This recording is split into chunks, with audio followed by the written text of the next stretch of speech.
India के इस बंदे के सामने स्पाइडरमैन भी फेल है। एक आर्मी ने भूतों की मदद से कैसे अपने दुश्मनों को भगाया, और इंडिया के बाहर वो कौन सा शहर है जहाँ पर दिवाली इंडिया की तरह ही मनाई जाती है। अगले 5 मिनट में आपको इन सवालों के जवाब और ऐसी शॉकिंग फैक्ट्स जानने को मिलेंगे, तो देखते रहिए वीडियो लास्ट तक। फैक्ट नंबर 10, मिलिए कर्नाटका के रहने वाले ज्योति राजू से। 30 साल की ज्योति किसी स्पाइडरमैन से कम नहीं है। एक आम इंसान जब पहाड़ों पर चढ़ता है तो बहुत सारी सिक्योरिटी के साथ चढ़ता है, हेलमेट के साथ, रस्सी के साथ, लेकिन ज्योति राजू को इन सब की कोई जरूरत नहीं है। वो सीधे पहाड़ों पर ऐसे चढ़ते हैं जैसे कोई बंदर चढ़ रहा हो, और इसके पीछे का कारण है ज्योति राजू के हाथों की खतरनाक ग्रिप। राजू के ये कारनामे करने की कहानी भी बहुत इंटरेस्टिंग है। आज से बहुत साल पहले राजू अपनी जिंदगी से बहुत हताश हो गए थे और पहाड़ी के ऊपर जाकर आत्महत्या करने वाले थे, लेकिन तभी उन्होंने एक बंदर को देखा जो बहुत ही स्पीड से पहाड़ियों पर कूद रहा था, चल रहा था। फिर ज्योति राजू ने सोचा कि ये तो मैं भी कर सकता हूँ। फिर उन्होंने ट्राई किया, और जो लोग पहाड़ी के नीचे खड़े हुए थे उन्होंने राजू के लिए तालियां बजाना शुरू कर दिया, जिसे देखकर राजू ने अपना मन बदल लिया और फिर एक नई जिंदगी की शुरुआत की। जैसे बाहुबली मूवी में हीरो वाटरफॉल के ऊपर चढ़ता है, वैसी रियल लाइफ में राजू ने कर्नाटका के जॉग फॉल्स को भी चढ़ा है, जिसकी हाइट है 830 फीट। फैक्ट नंबर 9, बात है 1960s की। तब अमेरिका और वियतनाम की वॉर चल रही थी और अमेरिका के सोल्जर्स वियतनाम में आए हुए थे लड़ने के लिए, और उनको वियतनाम के सोल्जर्स के एक अंधविश्वास के बारे में पता था। वियतनाम के लोगों का मानना है कि अगर किसी इंसान को उसके होमलैंड यानी उसके गांव में अगर नहीं दफनाया गया तो उसकी आत्मा जिंदगी भर तड़पती रहती है और ऐसी घूमती रहती है। और फिर इस बात को जानने के बाद यूएसए की आर्मी ने एक ऑपरेशन चलाया जिसका नाम था ऑपरेशन वॉन्डरिंग सोल। इस ऑपरेशन में यूएस की आर्मी बड़े बड़े स्पीकर्स और हेलीकॉप्टर्स से आवाजें निकालती थी उन वियतनाम के सोल्जर्स की जो मर चुके हैं, और वो फिर इस रिकॉर्डिंग को सुनाते थे जिंदा वियतनामी सोल्जर्स को, और वो फिर मरे हुए वियतनामी सोल्जर्स की आवाजों को भूतों की आवाज दिखाकर जिंदा वियतनामी सोल्जर्स को डराते थे, और रात के टाइम उनको जंगलों से जंग का मैदान छोड़ने के लिए डराया करते थे। और वियतनाम के अंधविश्वासी सोल्जर्स को लगता था कि उनके जो मरे हुए दोस्त हैं उनकी आत्मा उनसे बात कर रही है। फैक्ट नंबर 8, आप ये पंजा देख रहे हो, ये पंजा लग रहा है भालू का, लेकिन ये बना है लोहे से। इस पंजे का यूज होता था आज से 400-500 साल पहले इंडिया में, ईरान में, इन एरियाज में युद्धों के दौरान वहाँ के योद्धा इसे अपने हाथ में पहनते थे और फिर इनसे लड़ते थे। इस हाथ का अगर एक पंजा पड़ गया तो सामने वाला बंदा ढेर हो जाता था। फैक्ट नंबर 7, पाकिस्तान में क्या दिवाली मनाई जाती है या नहीं मनाई जाती है? साल 1947 से लेकर साल 2016 तक पाकिस्तान में दिवाली की कोई छुट्टी नहीं होती थी, लेकिन साल 2016 में उन्होंने एक अच्छा काम किया है कि दिवाली और होली पर उनके वहाँ छुट्टी मनाई जाएगी। फैक्ट नंबर 6, ये फैक्ट बहुत शॉकिंग है। एक बंदा जिसने रेलवेज की ऐप बनाई और रेलवेज की IRCTC से तेज बनाई, और फिर सरकार ने उसके साथ क्या किया, उसे जेल भेज दिया। बहुत बढ़िया। बात है तमिलनाडु के S युवराजा की, जो कि IIT खड़गपुर से पढ़े। फिर उन्होंने 2 ऐप्स बनाई, सुपर तत्काल और सुपर तत्काल प्रो।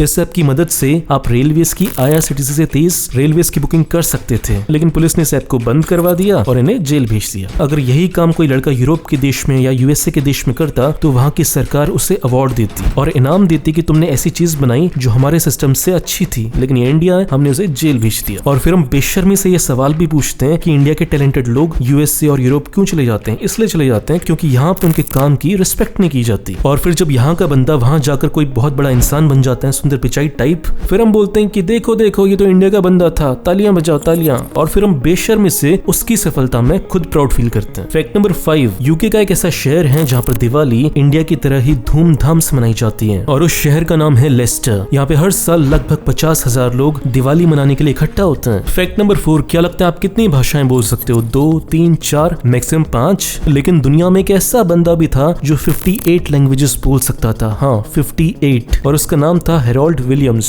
ये रहने वाले थे न्यूजीलैंड के। उनकी इसी क्वालिटी की वजह से वो बहुत सारे देशों के बीच में बात करते थे और देशों के बीच में पीस कायम करने के लिए, शांति कायम करने के लिए बातें करते थे। आज की तारीख में इतनी लैंग्वेजेस सीख पाना इम्पॉसिबल है, क्योंकि पहले के टाइम पे लोगों के पास टाइम होता था कुछ नई चीज सीखने के लिए, लेकिन आजकल हम सोशल मीडिया पे इतना बिजी रहते हैं लाइक्स कमेंट्स में कि हमारे पास टाइम नहीं है नई चीजें सीखने के लिए। फैक्ट नंबर 1, नेपाल में एक ऐसा त्योहार मनाया जाता है जो इंडिया में भी मनाया जाना चाहिए, और उस त्योहार का नाम है कुकुर तिहार, जिसे इंग्लिश में बोलते हैं डे ऑफ द डॉग्स। इस दिन पूरे नेपाल में कुत्तों की पूजा की जाती है, उनको टीका लगाया जाता है, उनको माला पहनाई जाती है और उनके लिए अच्छा खाना बनाया जाता है। दोस्तों, अगर आप मेरा वीडियो पहली बार देख रहे हो तो इस चैनल को सब्सक्राइब करो, फेसबुक पेज को लाइक करो, आपको ऐसी शानदार वीडियोस रोज मिलते रहेंगे। और इस चैनल को सपोर्ट करना चाहते हो तो 2 काम करो, पहला इसे लाइक करो, दूसरा इस वीडियो को शेयर करो ताकि आपके दोस्तों को पता चल सके कि आप कितने इंटरेस्टिंग वीडियोस देखते हो। मिलते हैं अगले वीडियो में, बाय।